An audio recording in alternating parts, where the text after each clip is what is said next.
వాజీ news కు స్వాగతం. ముందుగా వాజీ ప్రేక్షకులకు నూతన సంవత్సర శుభాకాంక్షలు. ఇక హెడ్లైన్స్ చూద్దాం. నూతన సంవత్సరానికి స్వాగతం పలికేందుకు భక్తులతో కిటకిటలాడిన ఆలయాలు, ఆధ్యాత్మిక శోభతో కిక్కిరిసిన భక్తజనం.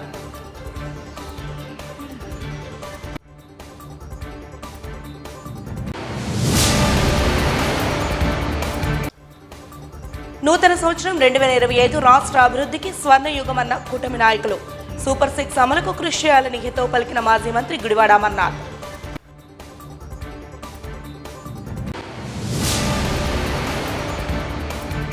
పంచగ్రామాల భూ సమస్యకు శాశ్వత పరిష్కారం చూపిస్తాం. అప్పన్న దర్శనానంతరం ఎమ్మెల్యే గంటా శ్రీనివాసరావు వెల్లడి.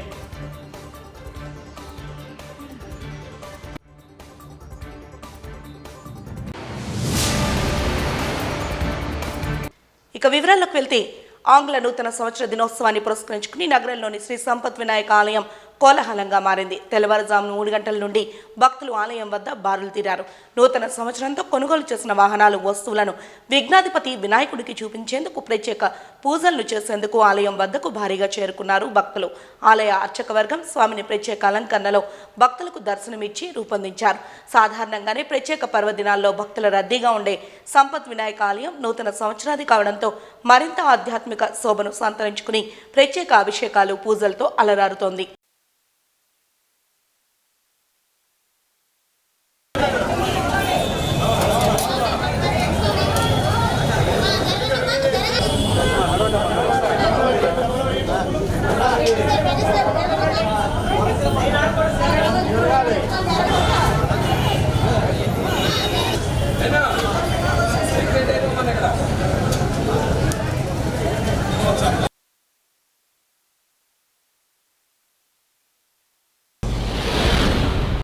శ్రీ సంపత్ వినాయక స్వామినే నమః. శ్రీ సంపత్ వినాయక స్వామి ఆలయంలో ఈ ఆంగ్ల నూతన సంవత్సరాన్ని పురస్కరించుకొని భక్తులను దృష్టిలో ఉంచుకొని ఉదయం 3:30 గంటలకు స్వామివారికి గణపతి హోమం, 4 గంటలకి పంచామృతాభిషేకం నిర్వహించి అనంతరం 6 గంటల నుంచి కూడా స్వామివారి సర్వదర్శన భక్తులందరూ కూడా కల్పిస్తూ ఉన్నారు. కావున భక్తులు 50 మంది కూడా సమన్వయం పాటిస్తూ స్వామివారి దర్శనం చేసుకుని ఈ ఆంగ్ల నూతన సంవత్సరం అందరికీ అన్ని విధాలుగా బాగుండాలని మనస్ఫూర్తిగా కోరుకుంటూ నమస్కారం.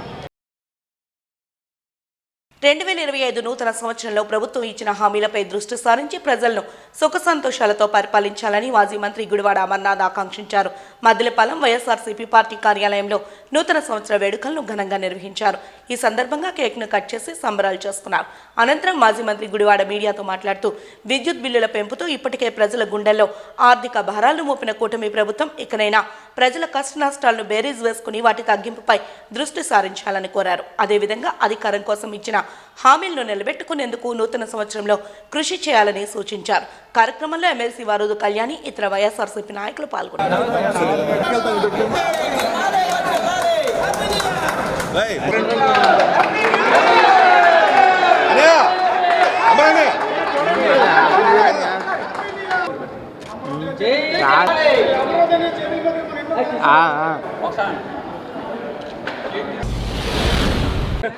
రాష్ట్ర ప్రజలందరికీ కూడా హృదయపూర్వకంగా నూతన సంవత్సర సంక్రాంతి శుభాకాంక్షలు తెలియజేసుకుంటూ ఈ నూతన సంవత్సరం ఆ దేవుడి ఆశీస్సులతో రాష్ట్ర ప్రజలందరికీ కూడా ఆయురారోగ్యాలు, అష్టైశ్వర్యాలు సిద్ధించాలని, అనుకున్నటువంటి ప్రతి కార్యక్రమం విజయవంతంగా ఈ సంవత్సరం సాగాలని, ఆ భగవంతుడి ఆశీస్సులు ప్రతి ఒక్కరికి ఉండాలని, రాష్ట్ర భవిష్యత్తు బాగుండాలని, ఉన్నటువంటి ప్రభుత్వం కూడా గత సంవత్సరం ఎన్నికల్లో ఇచ్చినటువంటి హామీలు నిలబెట్టుకోవాలని వైఎస్ఆర్ కాంగ్రెస్ పార్టీ, మా పార్టీ అధ్యక్షుడు జగన్మోహన్ రెడ్డి గారి తరపున, పార్టీ నాయకత్వం తరపున రాష్ట్ర ప్రజలందరికీ కూడా హృదయపూర్వకంగా నూతన సంవత్సర సంక్రాంతి శుభాకాంక్షలు తెలియజేసుకుంటూ, తప్పకుండా వైఎస్ఆర్ కాంగ్రెస్ పార్టీ ఈ సంవత్సరం ప్రజల పక్షాన ప్రతిపక్షంగా ప్రభుత్వం మీద ఒత్తిడి తీసుకొచ్చేటువంటి విషయాల్లో కానీ, లేదా ప్రజా అవసరాలకు సంబంధించినటువంటి విషయాల్లో కానీ ఒక ప్రజాస్వామ్యంలో ఒక ప్రతిపక్ష పాత్ర పోషించేటువంటి బాధ్యత రాష్ట్ర ప్రజలు ఇచ్చారు. తప్పకుండా ప్రజల పక్షాన పోరాటం చేస్తాం. రాష్ట్ర అభివృద్ధి విషయంలో కానీ, లేదా రాష్ట్రంలో ఉన్నటువంటి పేదవాడి సంక్షేమం విషయంలో కానీ ప్రభుత్వం గతంలో ఇచ్చినటువంటి ఏ ఒక్క హామీని నెరవేర్చుకోకుండా ఉంటే మాత్రం తప్పకుండా వారి మీద ఒత్తిడి తీసుకొచ్చి ప్రజల పక్షాన వారి మీద ఒత్తిడి తీసుకొచ్చి వారు నెరవేర్తించేటువంటి విధంగా ఆ బాధ్యత వైఎస్ఆర్ కాంగ్రెస్ పార్టీ తీసుకుంటుందని, అలాగే పార్టీలో కూడా గత సంవత్సరం కొన్ని చేదు అనుభవాలు ఎదురైనప్పటికీ ఎన్నికల్లో రానుటువంటి కాలంలో అవి ఏంటి, ఆ పొరపాట్లు ఏంటి, ఆ పొరపాట్లను ఏ రకంగా అధిగమించాలి, తప్పకుండా రానుటువంటి కాలంలో ఏ రకమైనటువంటి బాధ్యత వైఎస్ఆర్ కాంగ్రెస్ పార్టీ నాయకత్వం తీసుకోవాలనేటువంటి విషయంలో కూడా ఈ సంవత్సరం తప్పకుండా జగన్మోహన్ రెడ్డి గారు అన్ని జిల్లాల పర్యటన, కార్యకర్తలతో ఇంటరాక్షను, 6 నెలల్లో మొత్తం 26 జిల్లాల్లో పర్యటనలు ముగించి కార్యకర్తల్లో మరొకసారి నూతన ఉత్తేజాన్ని నింపేటువంటి బాధ్యత కూడా ఈ సంవత్సరం పార్టీ తీసుకుంటా ఉంది. తప్పకుండా రాష్ట్ర ప్రజల పక్షాన వైఎస్ఆర్ కాంగ్రెస్ పార్టీ ఎప్పుడూ ఉంటుందనేటువంటి విషయాన్ని ఒకసారి తెలియజేసుకుంటూ ప్రజలందరికీ కూడా విద్యుత్ ఛార్జీలను అధిక శాతం పెంచి కూటమి ప్రభుత్వం పేదలను వేధిస్తోందని 41వ వార్డు కార్పొరేటర్ కోడిగుడ్ల పూర్ణిమ శ్రీధర్ విమర్శించారు. మద్దిలపాలెంలోని పార్టీ కార్యాలయంలో నిర్వహించిన నూతన సంవత్సర వేడుకల్లో పాల్గొన్న కోడిగుడ్ల పూర్ణిమ శ్రీధర్ ముందుగా మాజీ మంత్రి అమర్నాథ్కు దుస్సాలువను కప్పి పుష్పగుచ్చంతో శుభాకాంక్షలు తెలిపారు. అనంతరం వారు మీడియాతో మాట్లాడుతూ వచ్చిన 7 నెలల్లోనే ప్రజలపై అనేక విధాలుగా ఆర్థిక భారాలను మోపుతూ కూటమి ప్రభుత్వం నిరుపేదలకు నిరాశను మిగులుస్తోందని ఆరోపించారు. సూపర్ 6 పథకాలు ప్రచారం జోరుగా చేసి అమలు విషయంలో మాత్రం తాత్సారం చేస్తున్నారని మండిపడ్డారు. ఇకపై వైఎస్ఆర్సీపీ పోరుబాటు ద్వారా కూటమి ప్రభుత్వం ఇచ్చిన హామీలను నెరవేర్చే దిశగా పోరాడతామని స్పష్టం చేశారు. మాజీ ముఖ్యమంత్రి గారు జగన్మోహన్ రెడ్డి గారికి నూతన సంవత్సర శుభాకాంక్షలు. మీ అందరికీ కూడా ఈ నూతన సంవత్సరంతో మీరు అనుకున్నవన్నీ కూడా ఏదైతే మీరు తలచిన పనులన్నీ కూడా జరగాలని, మీ కుటుంబ సభ్యులంతా కూడా చాలా ఆనందంగా ఉండాలని కోరుకుంటూ, అలాగే మన ప్రభుత్వం మారిన తర్వాత చాలామంది కూడా సూపర్ 6 అనేది అలాగే గాల్లోకి ఎలా అయితే 6 బాల్ ఎలా ఎగిరిపోతుందో దూరంగా, అలాగే ఈ 6 వచ్చు అని చెప్పిన వాళ్ళ పథకాలన్నీ కూడా అలాగే ఎగిరిపోయాయి పైకి. ప్రజలు చాలా ఇబ్బంది పడుతున్నారు. 6 నెలలకే ఫస్ట్ టైం అనుకుంటా నాకు తెలిసి ముఖ్యమంత్రి గారి మీద ఏంటి ఇలా చేశారు, నమ్మి ఓటు వేసాము అని చెప్పి బాధపడుతున్నారు ప్రతి ఒక్కళ్ళను. ముందుగా అయితే కరెంటు బిల్లులు పెంచడం అనేది ఏంటంటే పేదలకి చాలా, అది ఇప్పుడు తెలియకపోయినా రేపొద్దున ఎండాకాలం వస్తుంది, దానివల్ల వాళ్ళకి ఎంతో బిల్లు అనేది వస్తుంది. వాళ్ళు ఏ విధంగా సూపర్ 6 ఇవ్వలేదు సరికదా, ఇంకా వాళ్ళ నెత్తి మీద పిడుగుపడినట్టు ఇంతగా భారం మోపుతున్నారు. అలాగే వాళ్ళందరూ కూడా న్యాయం జరగాలని, ఏవైతే సూపర్ 6 అనే వాళ్ళు చెప్పారో ఆ పథకాలన్నీ కూడా ఇవ్వాలని. ఈ నూతన సంవత్సర శుభ సందర్భంగా మన మాజీ ముఖ్యమంత్రి వర్యులు శ్రీ జగన్మోహన్ రెడ్డి గారికి నూతన సంవత్సర శుభాకాంక్షలు తెలుపుతూ, అలాగే అధ్యక్షుల వారు గుడివాడ అమర్నాథ్ గారికి, బొత్స సత్యనారాయణ గారికి, బొత్స ఝాన్సీ గారికి, అలాగే మన వాసుపల్లి గణేష్ కుమార్ గారికి, శ్రీవాస్తవకు, అందరికీ పెద్దలందరికీ పేరు పేరున నూతన సంవత్సరం శుభాకాంక్షలు తెలియజేస్తూ వాళ్ళని మంచి పదవులు అలంకరించుకోవాలని కోరుకుంటూ, ముఖ్యంగా చంద్రబాబు నాయుడు గారు సూపర్ 6 అన్నారు, అవి కూడా పోయింది. ఇప్పుడు కరెంట్ ఛార్జీలు పెంచారు. మినిమమ్ 15,000 వరకు, ఇప్పుడు 15,000 కోట్లు ఇప్పటి వరకు అదనం భారం పడుతుంది. అదే కాక అమ్మఒడి వల్ల కూడా ఈరోజు అమ్మఒడి ఇవ్వకపోవడం వల్ల ఎన్నో మంది స్టూడెంట్స్ ఈరోజు సెకండ్ 2 ఇయర్స్ చేసి ఈరోజు ఇంట్లో కూర్చోవాల్సిన పరిస్థితి ఏర్పడింది. ఇది కేవలం గవర్నమెంట్ వల్లే. ఇది కంపల్సరీ ఇమ్మీడియట్గా వాళ్ళకి ఇవ్వాలని మేము ఈ నూతన సంవత్సరం దీనికి డిమాండ్ చేస్తూ సెలవు తీసుకుంటాం.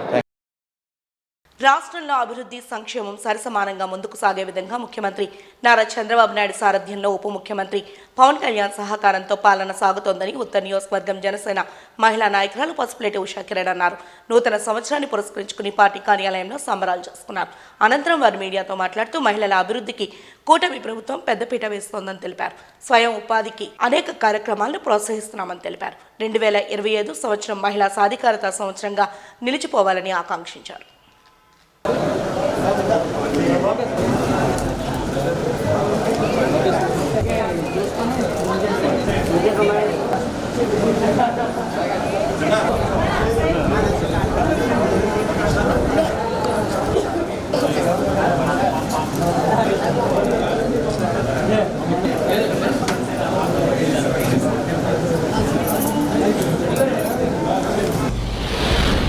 రాష్ట్ర ప్రజలకి, ముఖ్యంగా నార్త్ నియోజకవర్గ ప్రజల్లో అందరికీ కూడా నా యొక్క హృదయపూర్వకమైన నమస్కారాలు తెలియజేసుకుంటూ నూతన సంవత్సర శుభాకాంక్షలు, మరి సంక్రాంతి శుభాకాంక్షలు కూడా మీకు తెలియజేసుకుంటున్నాను. ఆ భగవంతుడు ఆయురారోగ్యాలు మీకు ఇవ్వాలి.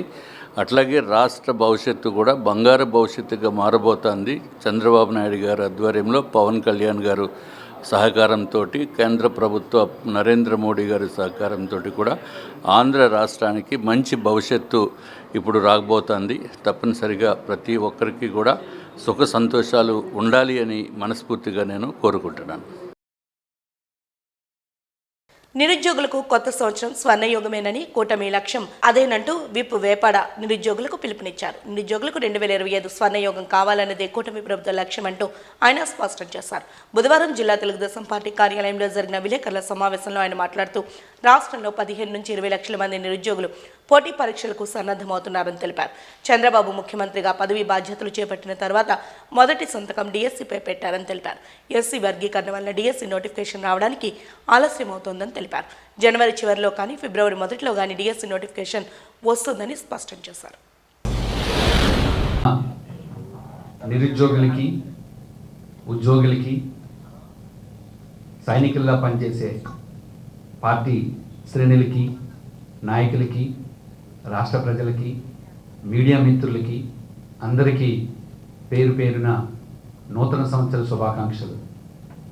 ముందుగా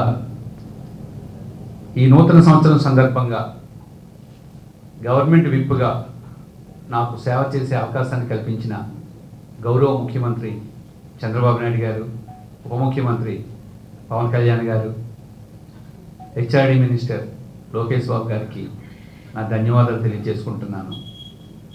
2 అంశాలు ఈ సందర్భంగా ముచ్చటించాల్సిన అవసరం ఉందని ఈ సమావేశాన్ని పెట్టడం జరిగింది. అందులో మొదటిది, నిరుద్యోగులకు సంబంధించి ఎన్డీఏ ప్రభుత్వం ఈ 6 నెలల్లో రాబోయే సంవత్సరంలో ఏం చేసింది, ఏం చేయబోతుంది. రెండోది, విద్యాశాఖ మంత్రి గారు ఈ 6 నెలల్లో విద్యాశాఖకు సంబంధించి, ముఖ్యంగా ఉపాధ్యాయులు, అధ్యాపకులకు సంబంధించి ఎలాంటి సేవలు అందించారు, వ్యవస్థలో ఏం చేయబోతున్నారు. ఈ 2 అంశాలు చర్చించాలనే ఉద్దేశంతో ఈ సమావేశాన్ని పెట్టడం జరిగింది. అందులో మొదటిది, రాష్ట్ర వ్యాప్తంగా 15 నుంచి 20 లక్షల మంది నిరుద్యోగులు పోటీ పరీక్షలకి ప్రిపేర్ అవుతూ ఉన్నారు. వారందరికీ నూతన సంవత్సర శుభాకాంక్షలు. 2025 సంవత్సరం నిరుద్యోగులందరికీ ఓ స్వర్ణయుగం కావాలనేది మా ప్రభుత్వ విధానం యొక్క లక్ష్యం. అందులో మొదటిది, గౌరవ ముఖ్యమంత్రి గారు పదవి చేపట్టిన వెంటనే తొలి సంతకాన్ని డిఎస్సిపై పెట్టడం జరిగింది. 16,347 ఉద్యోగాలు భర్తీ చేయడానికి, టీచర్ పోస్టులు భర్తీ చేయడానికి తొలి సంతకం పెట్టడం జరిగింది. ఇప్పటికే అది నోటిఫికేషన్ రావాల్సి ఉంది. కానీ ఎస్సీ వర్గీకరణ వల్ల కొంత ఆలస్యం అయింది. సోషల్ మీడియాలో తప్పుడుగా కొంతమంది ట్రోల్ చేస్తున్నారు. కాబట్టి రాష్ట్ర వ్యాప్తంగా డిఎస్సికి ప్రిపేర్ అయ్యే అభ్యర్థులందరికీ, టీచర్ పోస్టులకు ప్రిపేర్ అయ్యే అభ్యర్థులందరికీ మేము చెప్పేది ఏంటంటే, ఈ జనవరిలో ఎస్సీ వర్గీకరణకు సంబంధించి ఒక కొలిక్కి రావడానికి అవకాశం ఉంది. జనవరి 25వ తేదీ కల్లా రావడానికి అవకాశం ఉంది.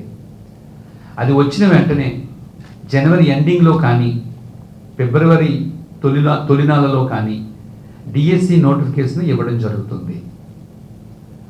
ఎన్డీఏ ప్రభుత్వం యొక్క లక్ష్యం ఏంటంటే, రేపు జూన్ కల్లా పాఠశాలలు ఓపెన్ చేసే టైం కల్లా ఉపాధ్యాయుల్ని పాఠశాలలోకి పంపించాలి అనేది ఎన్డీఏ ప్రభుత్వం యొక్క లక్ష్యం. కాబట్టి విద్యార్థులందరూ ఎలాంటి తప్పుడు విష ప్రచారాన్ని నమ్మకుండా ప్రణాళికాబద్ధంగా మీరు చదువుకొని రేపు పాఠశాలలో ఉపాధ్యాయులుగా కావాలనేది మా ప్రభుత్వం యొక్క ప్రధాన లక్ష్యం. దానికి అనుగుణంగా మీరు చదువుకోండి అని మేము కోరుతున్నాం. ఇక రెండవది, కానిస్టేబుల్. గత 5 సంవత్సరాలుగా వైసీపీ ప్రభుత్వం కానిస్టేబుల్ నోటిఫికేషన్ ఇవ్వడంలో కానీ, ఇచ్చిన నోటిఫికేషన్ భర్తీ చేయడంలో కానీ ఫెయిల్ అయింది. అందుకే ఎన్డీఏ గవర్నమెంట్ వచ్చిన తర్వాత లోకేష్ బాబు గారి కృషి వల్ల, హోమ్ మినిస్టర్ గారి కృషి వల్ల వివిధ రకాల సమస్యల్ని పరిష్కరించి ఆల్రెడీ ఇప్పటికే 6,100 కానిస్టేబుల్ ఉద్యోగాల నియామకానికి సంబంధించి ఇప్పటికే ఈవెంట్స్కి డిసెంబర్ ఎండింగ్ నుంచి ఫిబ్రవరి వరకు ఒక షెడ్యూల్ ప్రకటించడం జరిగింది. విజనరీ నాయకుడు ముఖ్యమంత్రి నారా చంద్రబాబు నాయుడు సారథ్యంలో రాష్ట్ర ప్రభుత్వం అభివృద్ధి దిశగా అడుగులు వేస్తోందని ఉత్తర నియోజకవర్గ ఎమ్మెల్యే విష్ణుకుమార్ రాజు అన్నారు. నూతన సంవత్సరాన్ని పురస్కరించుకుని పార్టీ కార్యాలయంలో నిర్వహించిన సంబరాల్లో భాగంగా ఆయన మీడియాతో మాట్లాడారు.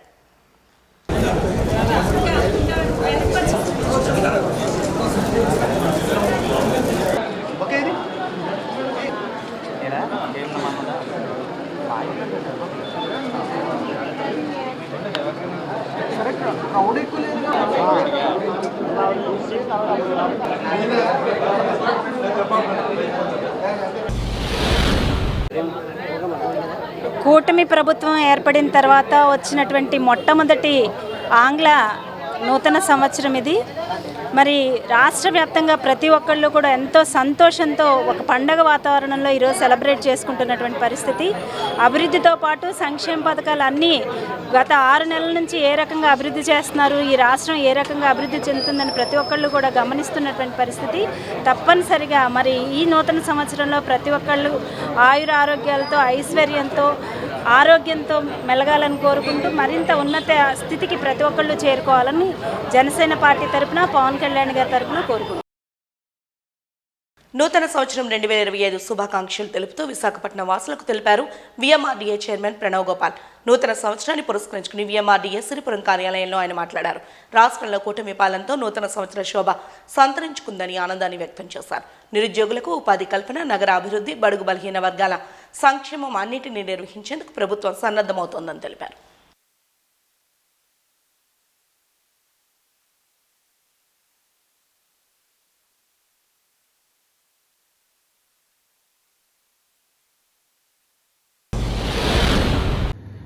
ఆంధ్రప్రదేశ్ రాష్ట్రంలో ప్రజలందరికీ కూడా పేరు పేరున నూతన సంవత్సర శుభాకాంక్షలు. 2024 సంవత్సరం ఆంధ్రప్రదేశ్ రాష్ట్రంలో Telugu Desam party, Janasena party, BJP party కూటమి ప్రభుత్వం ఏర్పాటు చేసుకుని ఆంధ్రప్రదేశ్ రాష్ట్రంలో ప్రతి ఒక్క పౌరులు కూడా తమ ఓటు హక్కును వినియోగించుకొని ఆంధ్రప్రదేశ్ చరిత్రలో ఎనలేని విజయాన్ని ఆంధ్రప్రదేశ్ ప్రజలందరూ కూడా అందించడం జరిగింది. 2025 సంవత్సరం తెలుగుదేశం పార్టీ జాతీయ అధ్యక్షులు, ముఖ్యమంత్రి శ్రీ నారా చంద్రబాబు నాయుడు గారు నాయకత్వంలో మంత్రివర్యులు శ్రీ నారా లోకేష్ గారు, అదేవిధంగా పవన్ కళ్యాణ్ గారు ఆలోచన విధానంతో ఆంధ్రప్రదేశ్ రాష్ట్రం తప్పనిసరిగా మనందరం కూడా తోడ్పడి అభివృద్ధి చేసుకుందాం. అదేవిధంగా పిఎంఆర్డీఏ పరిధిలో మధ్యతరగతి ప్రజలకు అందుబాటులో ఉండే విధంగా ఎంఐజీ లేఅవుట్లు, ఎన్టీఆర్ స్మార్ట్ లేఅవుట్స్ కూడా తీసుకురావడం జరిగింది. ప్రజలకు అందుబాటులో ఉండే విధంగా పర్యాటకం కూడా మేము అభివృద్ధి చేయడం జరుగుతుంది. 2025 సంవత్సరం మీకు మనందరికి కూడా బాగా అందరం అభివృద్ధి చెందాలి, అన్ని విధాలు కూడా అందరికీ బాగుండాలని మరోసారి తెలియజేసుకుంటూ నూతన సంవత్సర శుభాకాంక్షలు. శివాజీపాలెం జనసేన పార్టీ కార్యాలయంలో నూతన సంవత్సర వేడుకల్లో ఘనంగా నిర్వహించారు. ఈ కార్యక్రమానికి ముఖ్య అతిథిగా దక్షిణ నియోజకవర్గ ఎమ్మెల్యే వంశీకృష్ణ శ్రీనివాస్ హాజరయ్యారు. ఈ సందర్భంగా ఆయన కేక్ కట్ చేసి సంబరాలు చేసుకున్నారు. అనంతరం ఎమ్మెల్యే వంశీకృష్ణ మీడియాతో మాట్లాడుతూ రాష్ట్ర అభివృద్ధిలో స్వర్ణయుగం ప్రారంభమైందన్నారు. అనుభవం, ఆసక్తి, సేవాభావాలతో కూడిన నాయకత్వం సారథ్యంలో కూటమి ప్రభుత్వ నేతృత్వంలో మరింత అభివృద్ధిని సాధించాలని ఆకాంక్షించారు.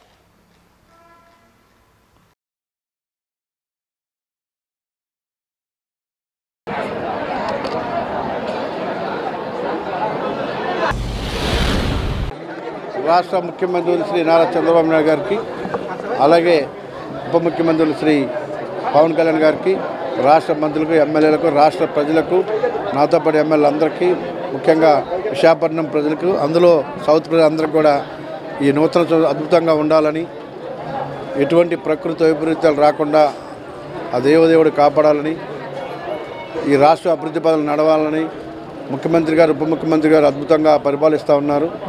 ప్రజలందరూ కూడా అష్టైశ్వర్యాలతో సుఖ సంతోషాలతో ఉండే విధంగా దేవుని యొక్క ఆశీస్సులు ఉండాలని మనస్ఫూర్తిగా కోరుకుంటున్నా. మా మీడియా సోదరులకు ఇక్కడ ఉన్నటువంటి ప్రతి ఒక్కరికి కూడా మా ఇంటి దగ్గరికి వచ్చి మమ్మల్ని ఆశీర్వదించడానికి వచ్చిన ప్రతి ఒక్కరికి కూడా దేవుని యొక్క ఆశీస్సులు ఉండాలని మనస్ఫూర్తిగా కోరుకుంటూ ఈ సంవత్సరం అందరికీ అద్భుతంగా ఉండే విధంగా ఉండాలని నేను దేవుని మనస్ఫూర్తిగా కోరుకుంటున్నాను. Thank you.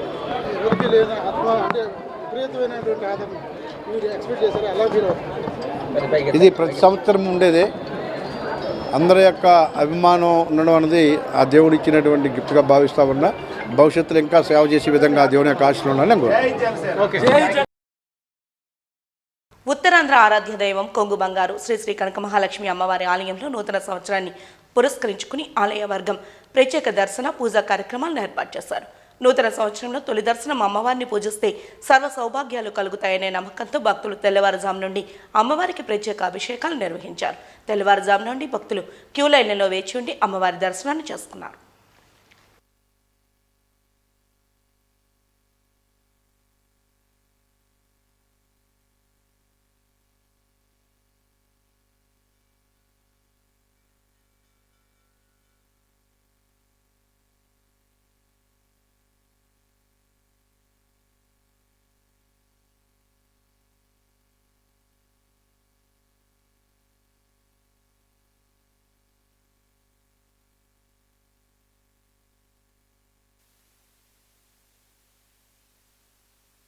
కేంద్ర ప్రభుత్వ ప్రసాద స్కీమ్ దివ్యక్షేత్ర పనులను సమన్వయం చేసుకుంటూ సింహాచల దేవస్థానాన్ని అభివృద్ధి చేస్తామని భీమిని ఎమ్మెల్యే గంటా శ్రీనివాసరావు తెలిపారు.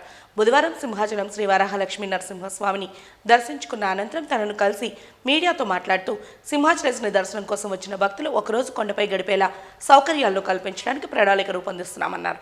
అడవివరం బీఆర్టీఎస్ రోడ్డు విస్తరణ బాధితులకు టీడీఆర్లను త్వరితగతిన అందించడానికి కృషి చేస్తానన్నారు. స్థలాలు కోల్పోయిన వారి జీవితాలు విస్తరణ కారణంగా రోజుల వ్యవధిలో తారుమారయ్యాయని పేర్కొన్నారు. తనకు టీడీఆర్ స్కామ్తో దీన్ని పోల్చడం సరికాదని ఇప్పటికే ఈ అంశాన్ని మున్సిపల్ మంత్రి దృష్టికి తీసుకువెళ్లామని చెప్పారు.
విశాఖ పబ్బుల్లో న్యూ ఇయర్ జోష్ నెలకొంది. విశాఖలోని పలు పబ్బుల్లో న్యూ ఇయర్ వేడుకలు మత్తెక్కించాయి. డీజే సౌండ్స్తో హోరెత్తించాయి.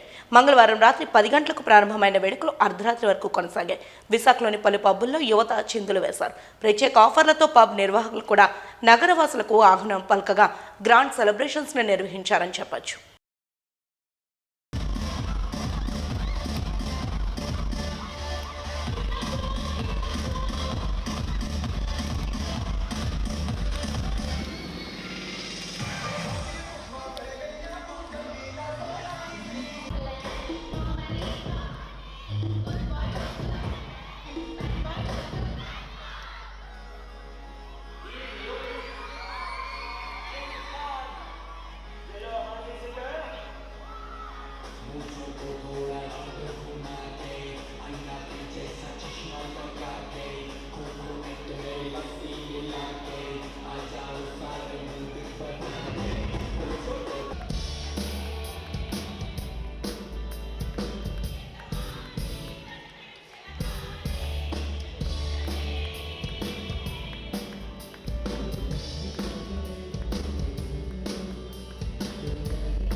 వాజీ న్యూస్ ముగించే ముందు హెడ్లైన్స్ మరొకసారి చూద్దాం. నూతన సంవత్సరానికి స్వాగతం పలికేందుకు భక్తులతో కిటకిటలాడిన ఆలయాలు, ఆధ్యాత్మిక శోభతో కిక్కిరిసిన భక్తజనం.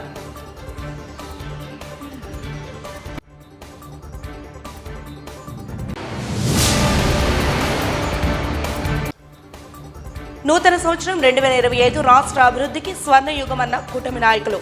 సూపర్ 6 అమలుకు కృషి చేయాలని హితవు పలికిన మాజీ మంత్రి గుడివాడ అమర్నాథ్.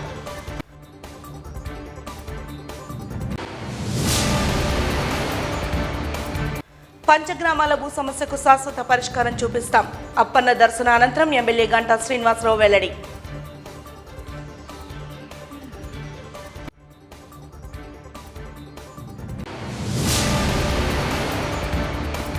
వాజీ న్యూస్ ఇంతటితో సమాప్తం. నమస్కారం.